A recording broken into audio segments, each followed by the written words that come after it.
On this episode of MythBusters, That was awesome! Adam and Jamie are cooking up a storm Hot bullet. with hot bullets. Smells like science. Will guns and ammo stored in your stove or bullets tossed on a campfire This is the kind of thing I do on the weekend. lead to a lethal lead shower? That was fun. Then Carrie, Grant, and Tori You want a piece of me? take a bullseye view testing the age-old adage, red flag to a bull. And will the saying, bull in a china shop, stand up to science? This is ridiculous.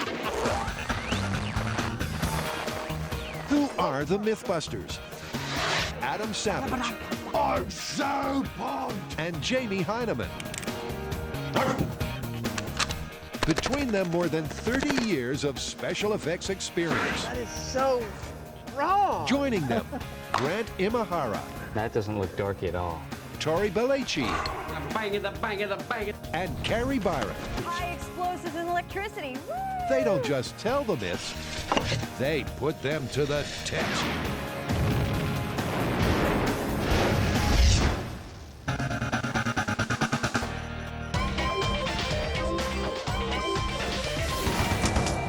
So, Jamie, can you tell me how, as the MythBusters armorer, you store our guns and ammunition?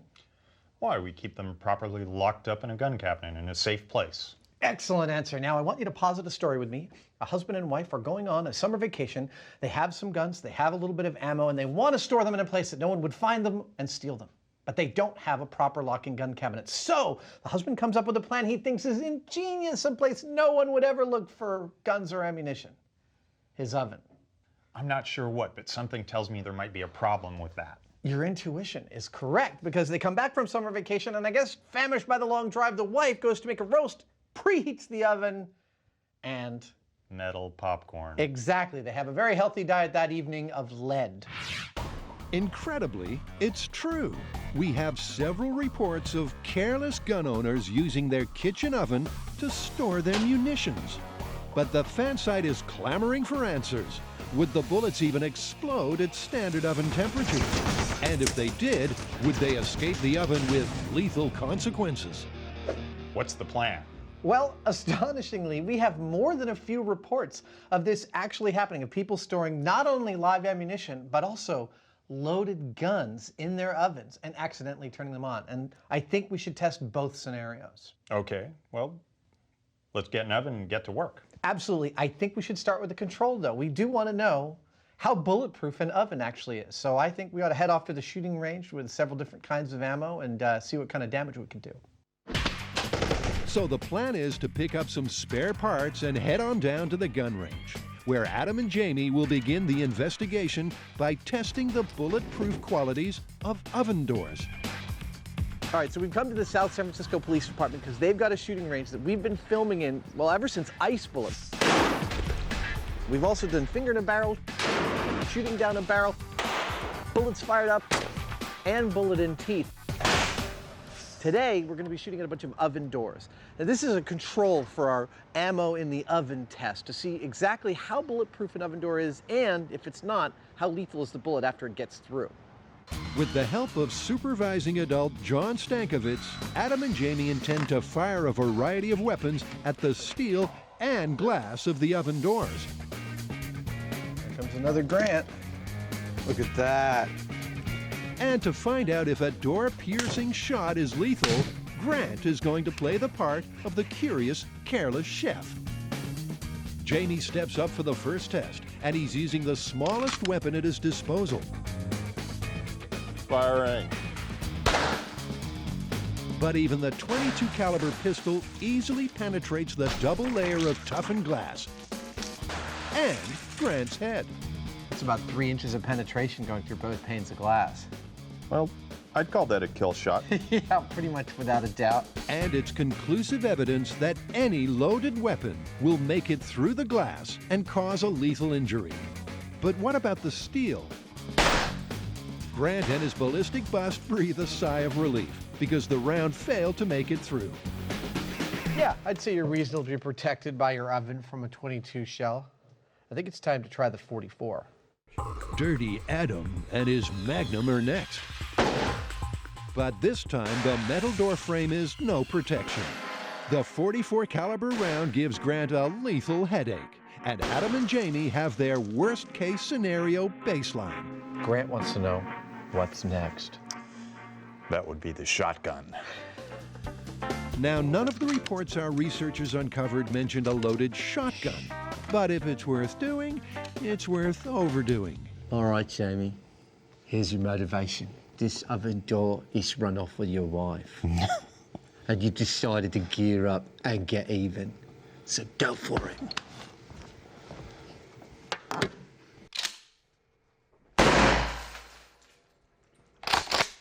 Oh!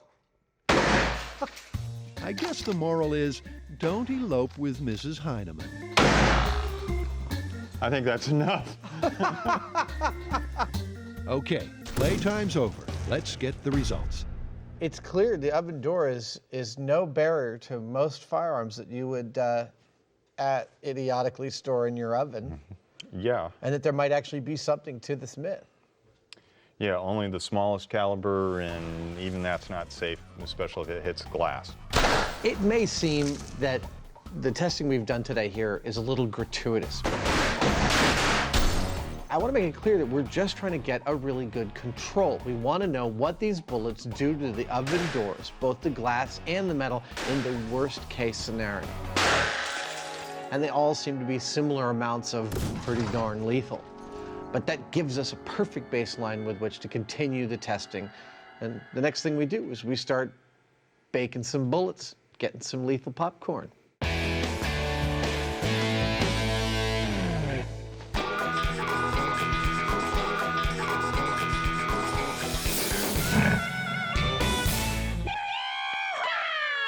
What did you just say? Okay, I heard what you said. Why did you say it? Dude, we're doing rodeo myths. Oh, cool. Which one? Red flag to a bull, cowboy. That's when the color red, like, infuriates the bull and it comes charging after you. I have always wanted to test that. Yeehaw! Now he's on board. Everyone's heard the saying. A red rag or red flag, and supposedly a bull just can't help himself. It sets him off, infuriates him, makes him plain bucking mad. Or does it? Okay, so how are we gonna test this? I mean, these bulls can weigh over 1,500 pounds. Not only are they dangerous, they're really unpredictable. I think it's really simple. I'll just put on a red sweatsuit, I'll stand in the middle of the ring, and we'll let some bulls out and see if they charge me. All right, slow down, partner, before you start racing around in red. There's a rodeo in town. Grant and I will go down to the Cow Palace and find out exactly what you'd be in for. Because we make better decisions about your safety than you do. A good idea. With Tori's career as bull bait on hold, Carrie and Grant mosey on down to where bulls are treated like royalty, and the clowns put their limbs on the line. So you are a rodeo clown here at the Grand National Rodeo? Yes, sir, sure am. Wow. What does that job involve? Well, you know, when a cowboy falls off the bull, we go in there and get in between the bull and the cowboy and try to take him away. But we have to time it just perfect, you know. When the cowboy is at the point of no return, we go in and pull the bull off of him. So is this a dangerous job? Oh, yeah, it can be a very dangerous job. I've lacerated my pancreas. I've had a bull stick his horn through my arm. I've had a bull that I didn't even see him coming. He hit me right in the side. He actually broke my femur in 4 places. Oh, my God. Okay, now I'm a little scared for Tori. What would a bull, one of these bulls, do to a guy like that? He can take a cowboy and toss him about 30 foot in the air. It's unbelievable how strong these animals really are. That's 1,800 pounds right there, and I mean, when it's coming on full force, it's nothing nice. Sorry, you're not getting into that ring until we're sure the bulls aren't going to charge you. All right, so how are we gonna test this myth? Well, this myth is about color, so I think first we need to isolate the color red, see if that's what makes them charge. Let's hang up a couple different colored flags and see if the bull goes for the red one every time. Cool. You know, one other thing we should test is the presence of a human and motion, because those matadors are constantly moving when they're in the ring. Okay, we can build a set of robotic matadors. All right. So the team begins by making 3 makeshift matadors, each capable of waving a different colored flag. And you could say they're itching to get started. Here you go, buddy. Thanks. Wait, no, I got another itch, but it's lower. Can you reach that one? I can't reach. We're all dying, not really. I'm dying to get into the ring with that bull. I don't know if Carrie and Grant are, but it's just too dangerous. So what we're gonna do is use these molds to make some foam bodies. We already have Grant's head cast. We need to make Carrie's now, and then eventually I need to make one of mine. And then we're gonna put our faces on these dummies so that the dummies get hurt and we don't. Gooey face molds make for good TV, but we've been there before. So let's cut to the puppet face-off. Let's move. So, Tori, what are we gonna do next? Well, what we're gonna do right now is weld some of that stuff together, and then maybe I'll do something dangerous. That sounds amazing. Next, they need to put a body to the face, and Carrie has insisted they make them out of foam so they don't hurt the charging bulls. That's great. All right, one down, 2 to go. As Tori completes the trio of foam bull bait, it all gets a bit weird. See, the thing is, people don't know this. You get rid of the head, you get rid of the identity of the body.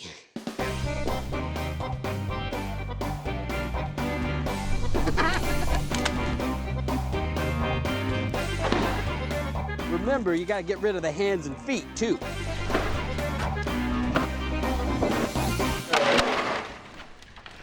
A little rough on your partners there, aren't you? Before Tori does any more damage, Dr. Franken Grant brings the 3 foam bullfighters to life with a cunningly placed drill and a few hinges. On this rail is gonna go a colored flag. And right here is a drill with a little crank. And when I activate it, what it'll do is move the flag back and forth, just like this. Hopefully enticing the bull to chase. The final pieces of the puzzle are the colored flags. This is how lazy people sew. Now, of course, we're going to test red because, well, that's what the myth is about. Does he look like me now? Then we've got white. White is such a high contrast to red, we thought that, that'd be the perfect opposite. All right, dude, that's awesome. And lastly, blue, which, I figure if you're looking at a black and white screen and you saw these two colors, they'd be very similar. So the matadors are dressed to test. That's what I'm talking about. And with Carrie feeling the force, Help me, Obi-Wan Kenobi. You're our only hope. it's time to head on down to the ranch.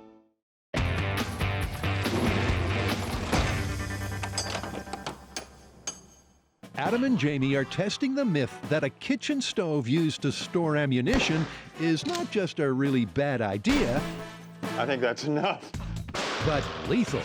The guys are basing their investigation on an incident that supposedly left a husband and wife diving for cover, and their kitchen riddled with bullet holes.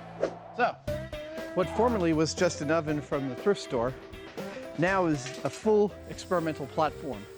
We've painted it white so that our high-speed camera can see clearly what's going on. We put tempered glass over here, several sheets to protect the camera. We put the bullet down there, we pipe in some gas, we get this thing hotter than HE double hockey sticks, and we watch some science happen. But with baked bullets and grilled guns on the menu, they'll be watching the science from outside the bunker. There's 3 questions we're going to answer with this test. One is, will the bullets really go off in the oven? I think the answer's going to be yes. Number 2, will they get out of that oven? And number 3, if they get out of that oven, how lethal are they?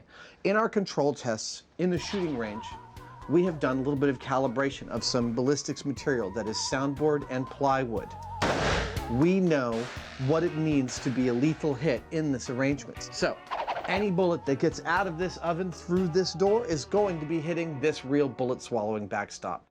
While Adam rigs a remote temperature probe, Jamie tweaks the oven for high-speed heating. Looks good. Hot bullets. The first test is a .22 caliber shell, which is placed on the rack with the bullet facing the door before the heat is cranked up. That's perfect. Hold it there. And with the cameras rolling, it's all systems go. 260. My oven never heats up this fast. And while we wait for the .22 caliber casserole to cook, let's do some learning.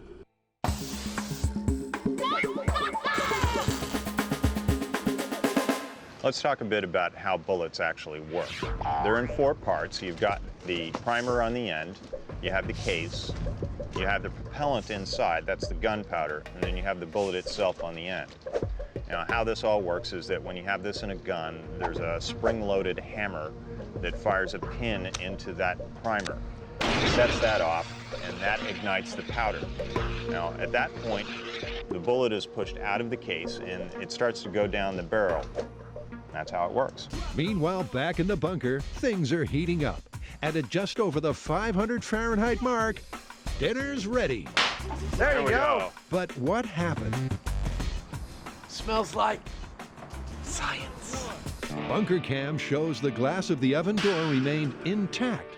And when the smoke clears, Adam and Jamie go into MSI mode. Myth scene investigation. It's quite clear you oriented the bullet pointing out the window. Yeah. And yet, the only dent that I see is in the back of the thing, which means that has to have been made by the casing. And there's a casing right below that. Yeah. The shell casing was much more dangerous, it seems, than the bullet, which bounced off of glass. When a cartridge is cooked, as opposed to shot from a gun, the powder sends the lightweight shell casing flying and not the heavier bullet. So on the next test, they up the caliber to .44 and flip it, so the bullet faces the back of the oven. So what's on the menu, Monsieur Savage? Well, now, you're waiting for the temperature to climb for my greatest creation, the 44 caliber souffle. 472 degrees. There it goes. That was it. The glass is still there. No breaking of the glass. Yep, just like the .22, the shrapnel from the .44 round failed to pierce the oven. So let's go for broke with a .50 caliber monster. Let's take a comparison here. Oh, there's the .44. Oh, wait, and there's the .22. If anything's going to cause significant damage to the oven, it's this guy. And around 10 minutes later, it sounds like Adam's prediction is spot on. Oh! That's the explosion I was looking for. A look at the high speed reveals a more energetic detonation than the previous tests. Oh, we have broken glass.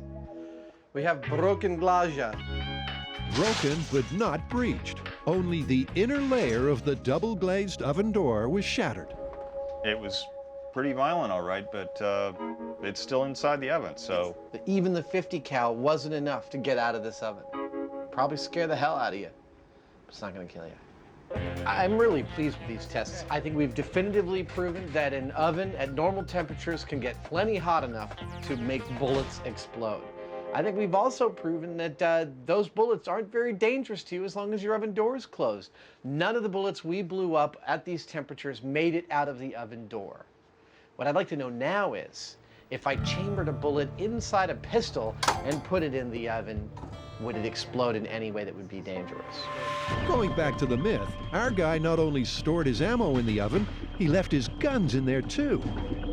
So this test is the absolute worst case scenario. A loaded .44 caliber revolver facing the door. Hot bullets! Get your hot bullets here! I think that went off. I think you're right. And I think I heard glass shattering. The evidence paints a deadly picture. The bullet left the barrel at a lethal velocity, shattering the toughened glass before penetrating the wooden backstop. It's a perfect result for us because the ammunition in every way that we tested is totally busted. None of it ever got out of the oven with any force that could be construed as dangerous. However, the moment you put one of those pieces of ammunition into a weapon, it becomes really deadly. You might wonder why a bullet is not as dangerous if it's just set off outside a gun as it is when it's shot out of a gun. The reason is very simple. When it's outside of a gun, it just kind of goes off like a firecracker in all directions. When it's inside a gun, all that energy is just pushed right behind the bullet. It's very directional. That's what makes the bullet lethal. That, my friend, is a kill. Yeah, putting a pistol or gun loaded in your oven is a very, very easy way to get yourself shot. Yeah, not just shot and killed. A loaded gun in an oven could kill you. Myth confirmed, I'd say. Confirmed.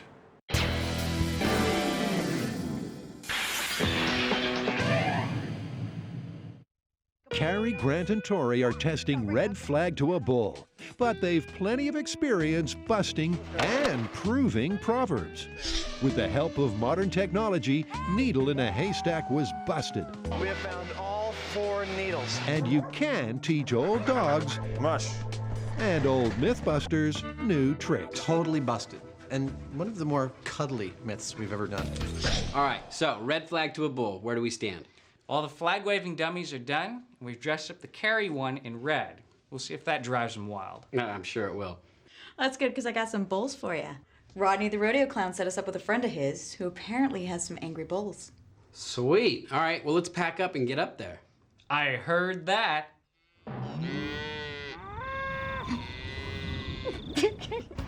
But back to the cuddly bulls. So our 3 amigos have their bulls, and their destination, the Kish Bull Ranch. And with the matadors ready for action, Kind of creepy, huh? it's time for a plan. And this series of tests has been designed to find out if a red flag will make a bull charge. And if not, then what does? The team will compare static flags to movement and introduce the makeshift matadors. But first things first, the setup for the single red flag test. Let's run a zip line all the way across the arena. We could tie a flag to it, just leave it static first, see if the bull charges. Well, you guys set that up. I'm gonna go talk to the ranch owner and see what kind of bulls we have. Do they have different temperaments, like personalities? Very much. They're a lot like people. You watch every bull. Some bulls are gentle.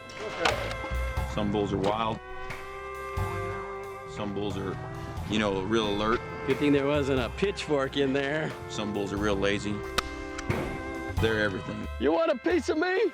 Do we have a good chance of one of these bulls charging for us?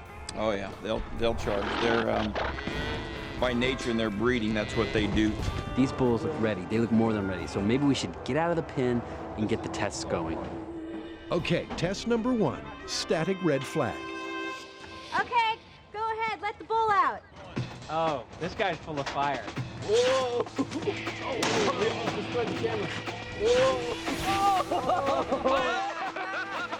Dude, he's going for it. Just like the myth suggests, the bull is not happy with that red flag. Well, maybe we should try the blue flag and see if he has the same reaction. Okay, all right, let's switch it out. The bull totally charged the red flag, but it was the only thing in the pin. So to make sure that it's the color that attracted the bull, we put a blue flag in the pin. We're gonna do the test again with another bull. Wow. Ah! Well, he did go for the blue. Not totally convinced, Well, unless he not. goes again. There we Oh, go. Here he goes. Here he goes. This is great. Yeah. Yeah! All right, you satisfied? Would you say he charged the blue flag? He definitely charged the blue flag. But satisfied I'm not. I think we should try the white one as well. But the single white flag yields exactly the same result. Well, there's your answer. All right. It seems that any flapping piece of cloth annoys these bulls, meaning this myth is already on shaky ground. And the next test, a multiple choice, confirms that suspicion.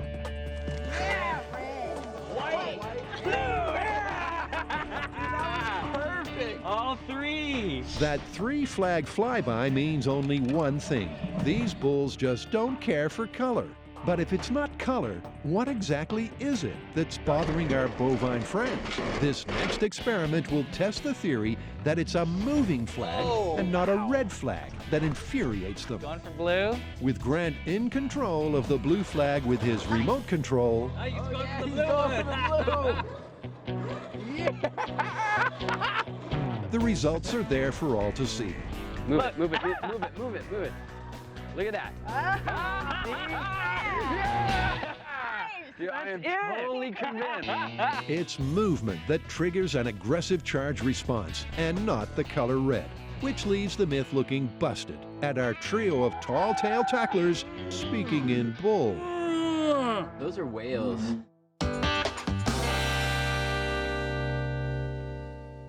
Back at the ranch, Carrie, Grant, and Tori are hot on the trail of the red flag to a bull myth. What we've done so far is taken several different colored flags, red, white, and blue, and compared them to motion. And it looks like at this point, the bull is preferring motion over color.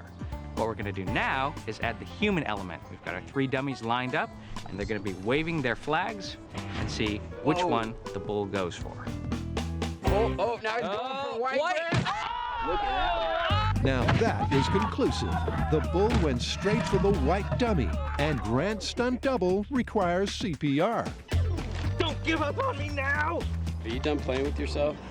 There's 2 dummies still standing, and for the final showdown, the guys decide to up the ante. Apparently these guys have a Mexican fighting bull, and these things are trained just for that, to attack. Oh, he's going for the camera! Oh, he picked out the camera! The camera is what's known in the business as toast. And after the bull ignores Carrie, so is Tori.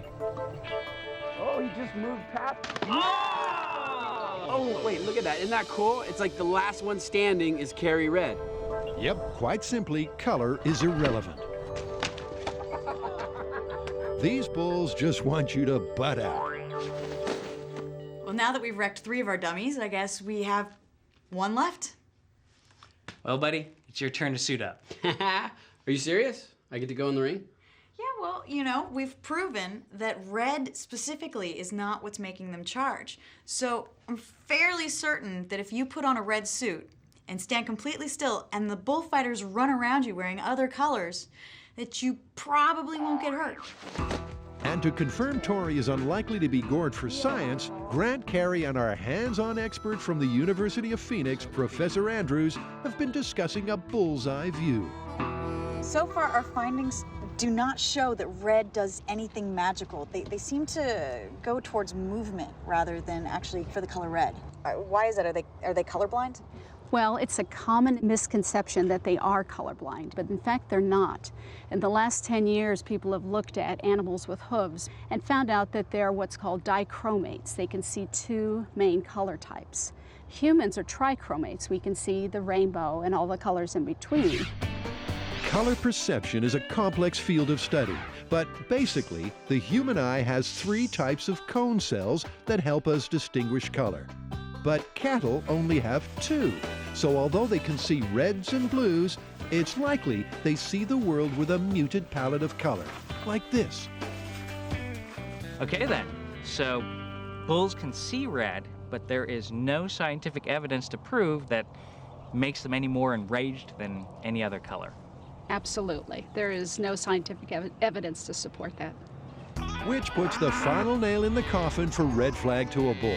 And risking joining the myth in this coffin is Tori, who's quite literally putting his limbs on the line for science. Nervous? Hell yeah, I'm nervous.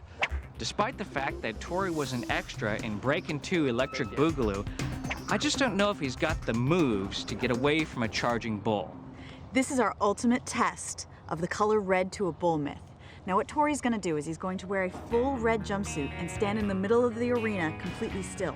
We have 2 professional bullfighters that are gonna be running circles all around trying to attract the bulls. We think that motion is what sets them off and not the color red. So if the bulls attack the cowboys, but they don't go for Tori, we will have definitely proven something about this myth. Personally, I'm really concerned. This is starting to feel like a bad idea. Tori, are you ready? I don't know. Yeah, I guess. Let's do it. Okay, release the bull! This is it, the moment of truth. Those guys running around. It's a good start. The angry 1,000-pound bull has so far only charged the moving cowboys. Somebody come back to this side now. Back over to this side. But suddenly, with the cowboys out of position, Tori is left exposed. Will the myth or Tori be busted? Everybody stay sharp. He's on the Tori side of the ring. He sees Tori. More movement! More movement!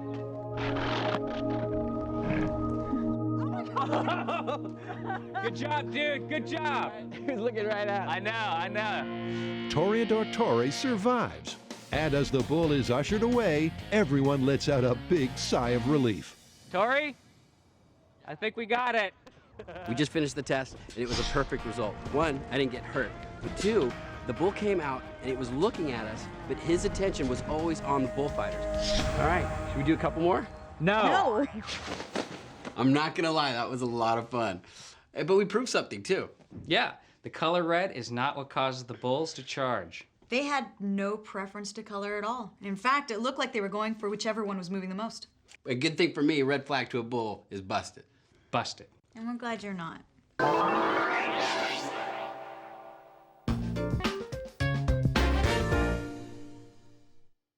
Jamie and Adam have confirmed that a loaded gun in your oven is a recipe for disaster. That, my friend, is a kill.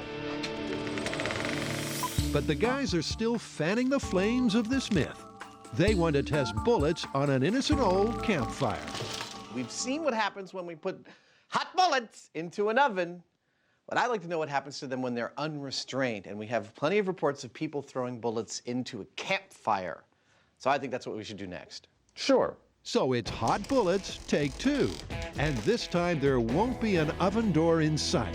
Adam and Jamie are testing a campfire prank that could go horribly wrong. We're putting things like bullets into a fire, and needless to say, it's kind of dangerous. So we're going to do this remotely, and I've come up with the idea that I might use this little remote control robot that I have. So I'm going to put some sort of a thing that I can tip or dump things into the fire with this safely from a distance. Meanwhile, Adam's been building a ballistic teepee. This is the system for detecting exactly how lethal bullets thrown in a campfire are. I'd love to use ballistics gelatin around the campfire, but because it's thermally reactive, it would melt. So I came up with this idea of wood and soundboard, and I'm going to place 12 of these around my metal framework, in the middle of which will be the campfire. This won't catch on fire, but as bullets are exploding in here, if they're lethal, we're going to see the marks they make in the face of these triangles. It's time to hit the Alameda County Bomb Disposal Range, where the munitions expert is honorary Mythbuster J.D. Nelson. First up, there's a fire to be built, so our overgrown Boy Scouts swing into action. I think that's about the fastest fire I've ever built. It's dry as bone out here. You know, it's making me hungry for lunch, that great wood smoke smell.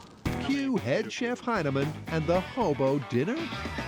I am making what is known as the hobo dinner. This is something I've been making since I was a kid, and I thought this was a unique opportunity to show it off. This is the best cooking show ever!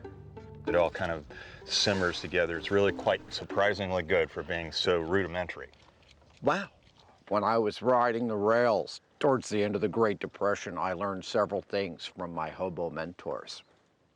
One was how to apply microscopic dichroic layers to glass using titanium distilled from white house paint, and the other was the hobo dinner. That is bloody delicious. After lunch, Jamie takes us through the test setup. This whole setup's very simple. We're going to have the robot back over near our blast chamber. Fire's going. We're going to load the bullets into the dumper on the robot, send the robot in, dump the bullets into the fire, see what happens. Sparky the robot takes his deadly cargo on board. It's a brass cocktail of 50, 44, and 22 caliber bullets. The dangerous thing about this one is that bullets can kill people. What we're here to find out is whether they'll kill people outside of a gun and set off by a fire. Let's go. This is Sparky! With the fire roaring at over 1,000 degrees, Adam and Jamie are expecting an instant reaction. Okay, anybody have issues? I'm going in. Go for it. Okay, going down. Perfect!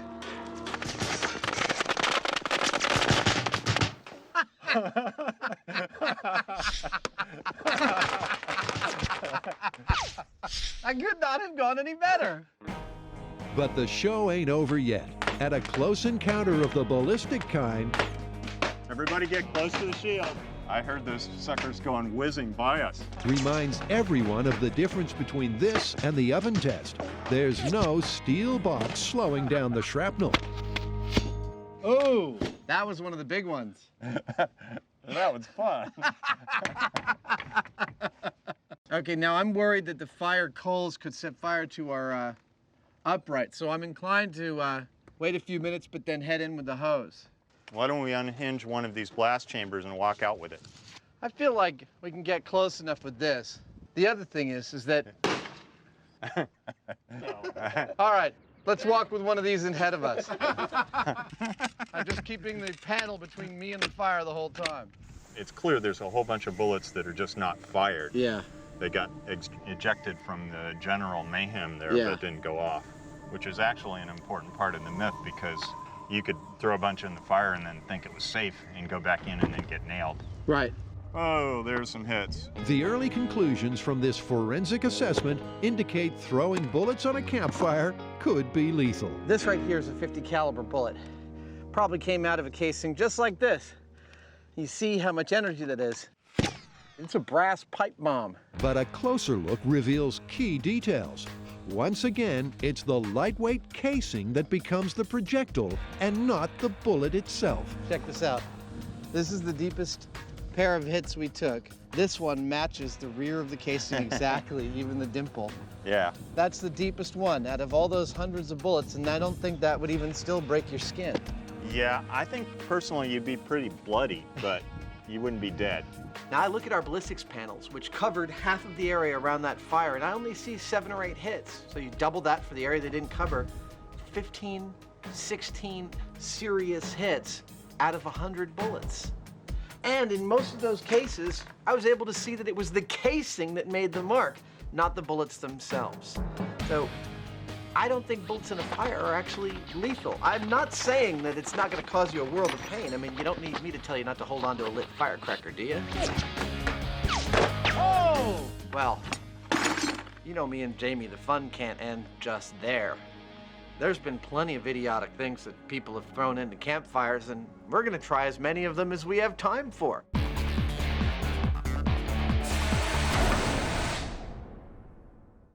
Carrie, Grant, and Tori have already busted the myth that bovines are bothered by red. But the ball's still rolling around this bullpen. Well, now that we have access to a whole herd of angry bulls, there's a saying I've always wanted to test. What's up? Well, you know how they say Tori is like a bull in a china shop? Yes. No. I want to know what's going to happen if we actually put a bull in a china shop. You mean, is it gonna be just dish carnage? Yeah. It's a vivid simile. When you say someone is like a bull in a china shop, it means they're clumsy, a klutz, and, you know, likely to break stuff. But surely it's time this old wives' tale was put under the microscope of modern science. And to kick things off, Carrie and Tori are down at Thrift Town, Grandma? where Carrie manages to get enough crockery to stock a china shop before Tori gets them thrown out. Back at HQ, with the help of the fast forward button, Carrie mocks up some bull-friendly foam shelves. Now, I'm pretty sure that this foam board is not gonna hurt the bulls. But to make 100% certain, I want to test to make sure they don't get harmed.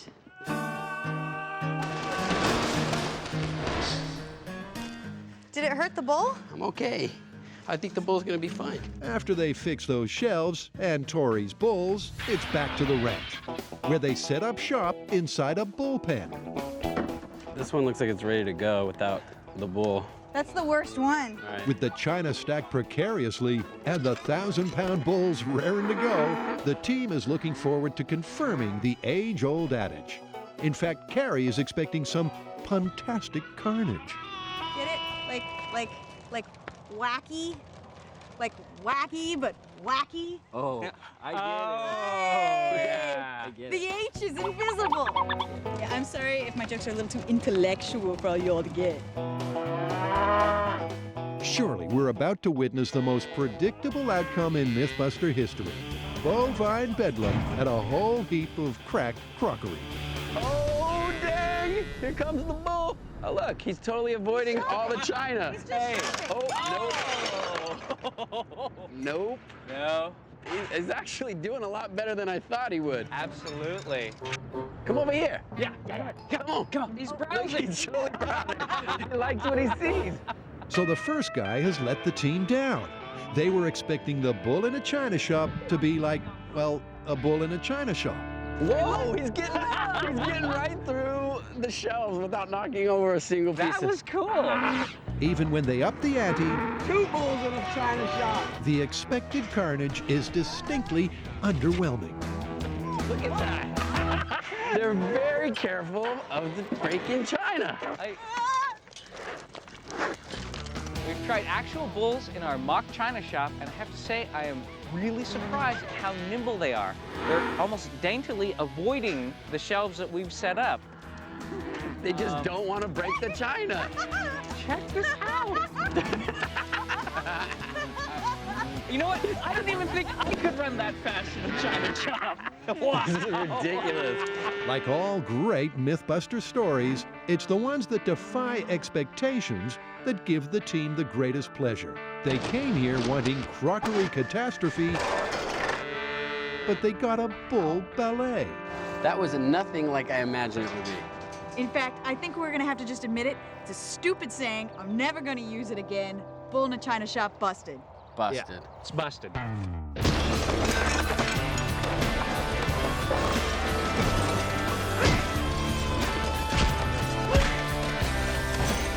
think there's a gravy boat over there I want. Got it. Yeah!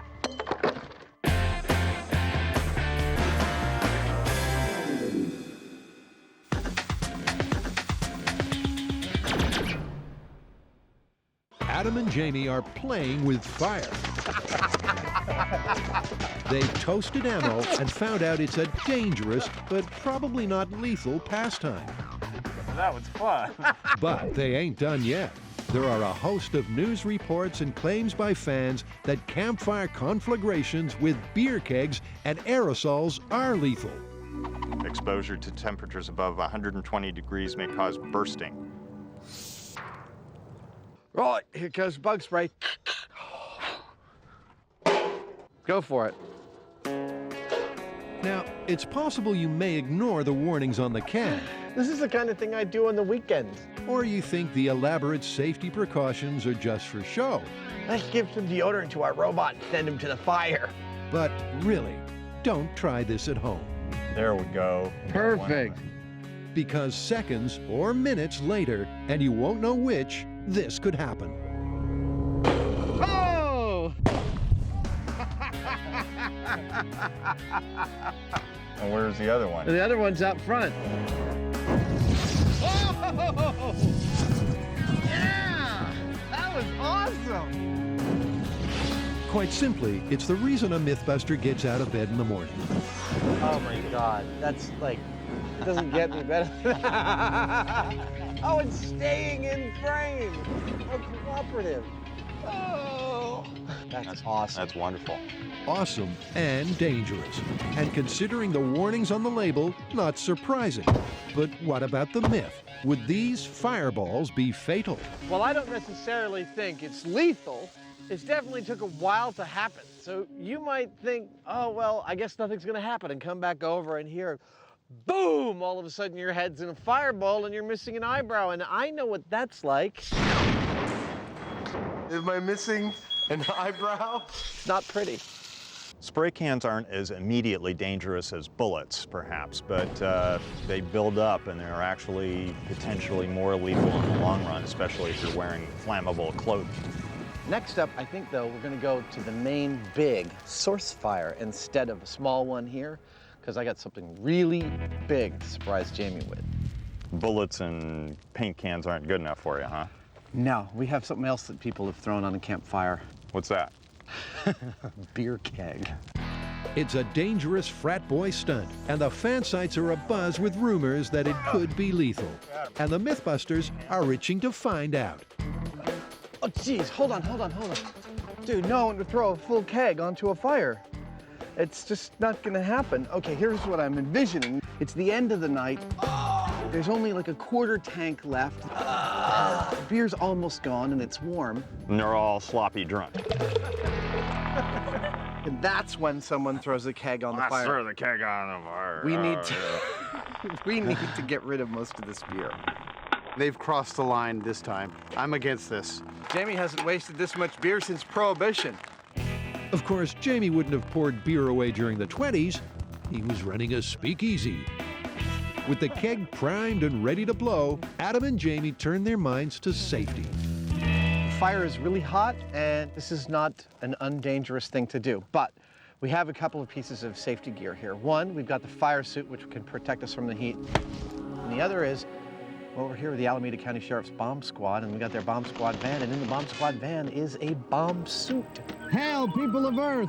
I come in peace. So what we're gonna do is Jamie's gonna put on one, I'm gonna put on the other. Oh! And suited up in the bomb suit and the fire suit, we're gonna go put that keg exactly where we want it.